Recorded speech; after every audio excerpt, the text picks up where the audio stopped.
So the next chapter that we are going to discuss is stability. Okay, stability of control systems.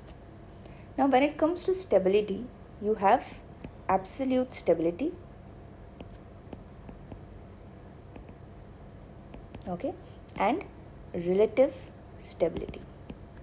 Okay, what is meant by absolute stability? What is meant by relative stability?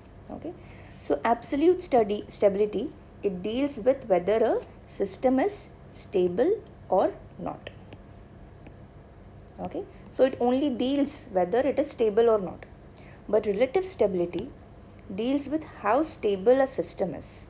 Okay, once a system is stable, once a system is decided to be stable, then relative stability is used to measure how stable a system is.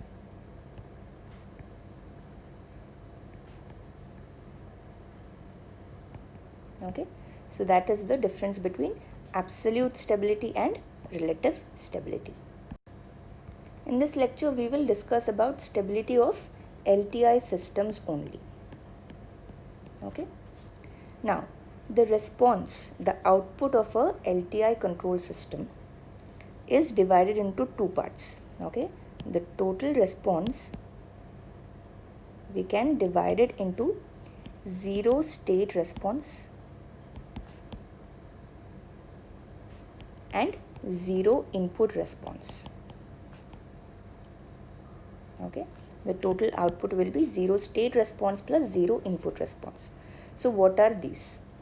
Zero state response is the response due to the input only, due to input only, while the initial conditions of the system are zero. Okay, initial conditions are zero.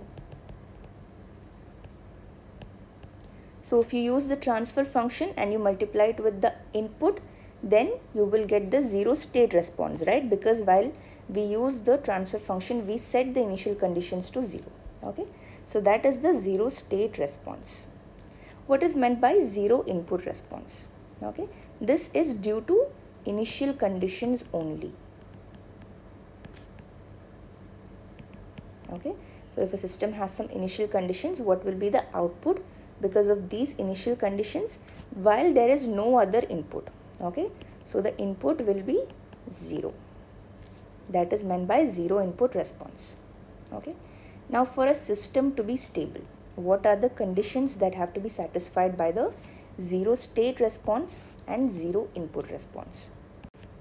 So if you consider the zero state response, it should be bounded for a bounded input. Okay, so what is meant by bounded? Bounded means that it is less than or equal to a finite value, okay, at any given time. That is meant by bounded. Okay, so for system to be stable, it is the zero state response should be bounded for a bounded input. Okay, so this is called as the Bibo stability. Bounded input, bounded output. Okay, now what about the zero input response? The zero input response should reach zero at some time in the future. Okay, or you can say at steady state the zero input response should not be present. This is when the initial conditions are finite. Okay, so given that the initial conditions are finite, the zero input response should be reaching zero at some time in the future. Okay, so this is called as zero input stability, or it is also called as asymptotic stability.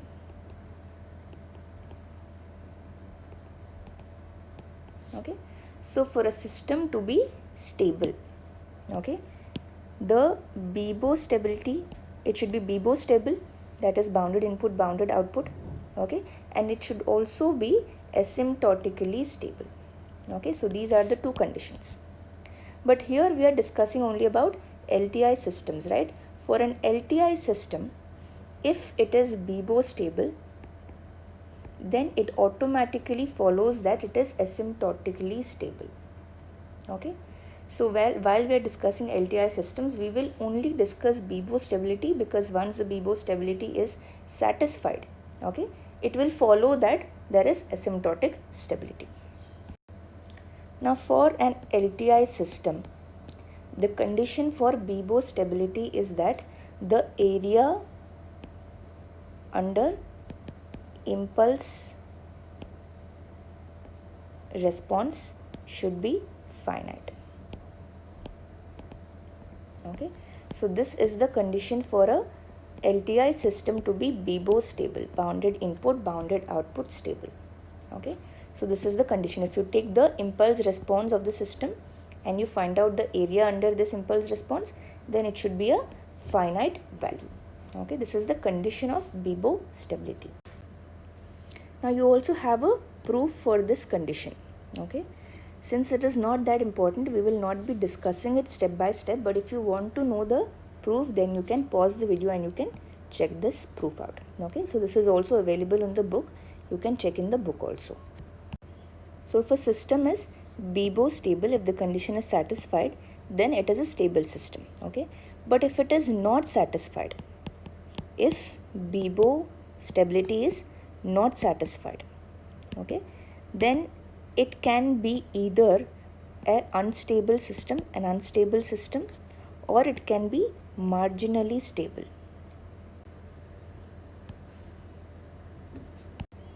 In the time domain analysis chapter, we saw that if the roots of the characteristic equation, they lie in the right half of S plane, then the system is unstable. Okay, and if they lie on the j omega axis, then they are called as marginally stable.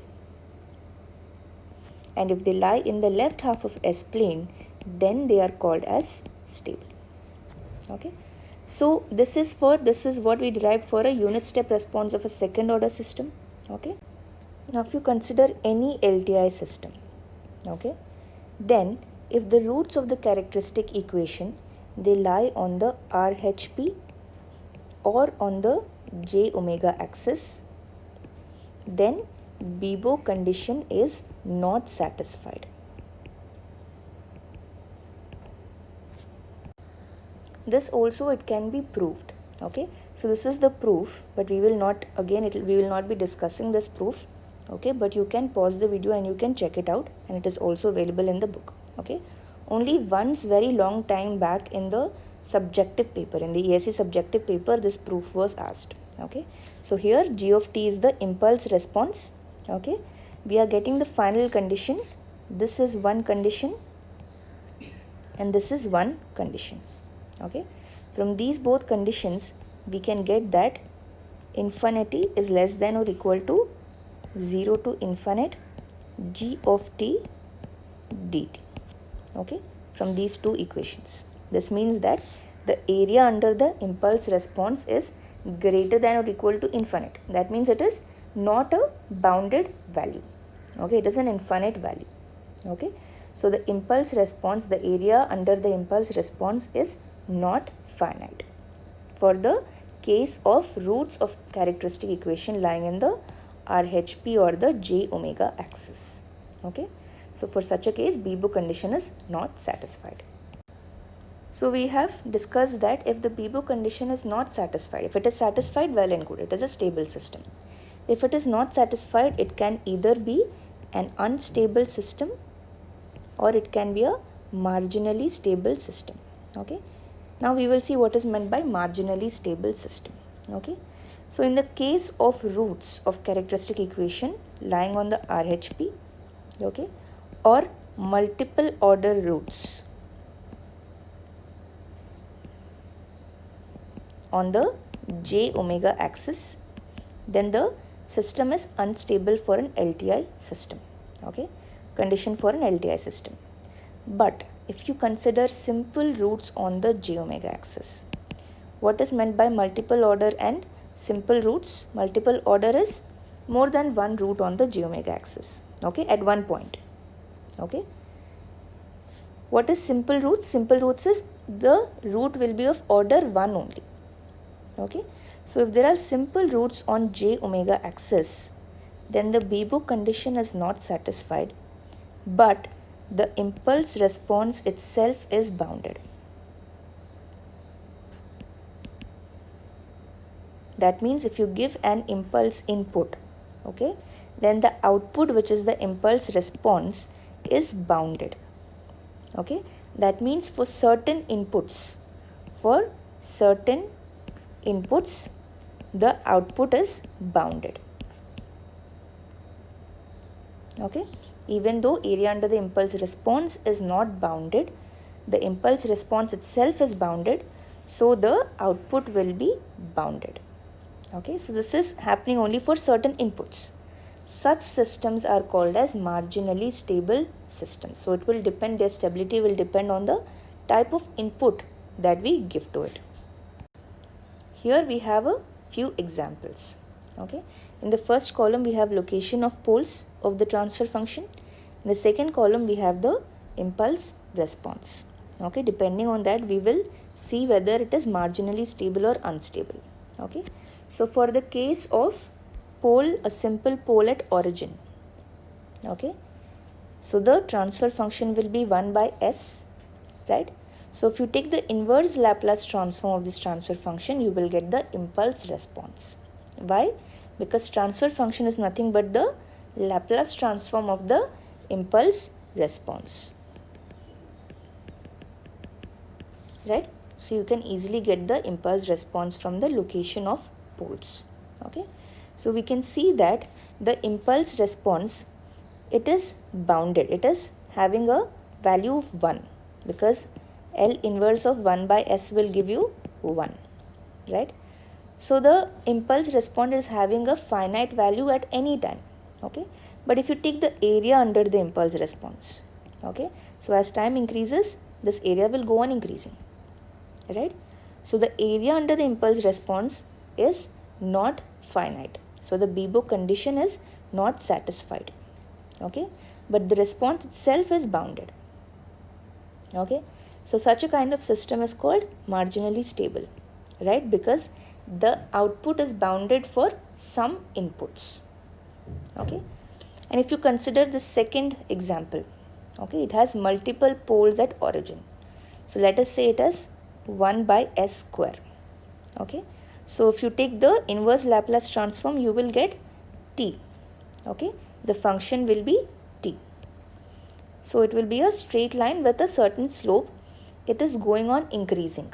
Okay, so if you consider the area under this graph, it is not finite. So the Beebo condition is not satisfied. And the output also, it is unbounded. That means at say a large time, okay, the output will have increased to a large value. So it will keep on increasing. So there is no bound to it. So the response is unbounded. So the system is simply unstable. Okay, and this simple poles on the j omega axis. So this, if you take the inverse Laplace transform, you will get a sine function. Okay, so for the sine function, the output will be within certain limits only. Okay, so the impulse response is bounded. But if you take the area, this is the area. Okay, so this will be not bounded. So the Beebo condition will be not satisfied. Okay, so do not assume that the positive magnitude will cancel the negative magnitude. We are only concerned about the area under the graph, only the magnitude. Okay, it doesn't matter whether it has positive or negative size. So the area is going on increasing as time increases. Okay, so the Beebo condition is not satisfied, area under the impulse response is not finite. So such a system is called marginally stable system. Next example, you have multiple roots on the j omega axis. Okay, previously we saw multiple roots on the origin. Okay, so if multiple roots are there on the j omega axis, then this transfer function, if you take Laplace transform, inverse Laplace transform, you will get this impulse response. Okay, so here also you can see that area under impulse response is not finite. So Beebo condition is not satisfied. Okay, and the impulse response, it is going on increasing with time. Okay, So it is not bounded, it is unbounded. So this is unstable system. Okay. Now there are two pairs of simple poles on the j omega axis. Okay. So you have two pairs of poles, but they are of order 1 only. Okay. So they are simple poles.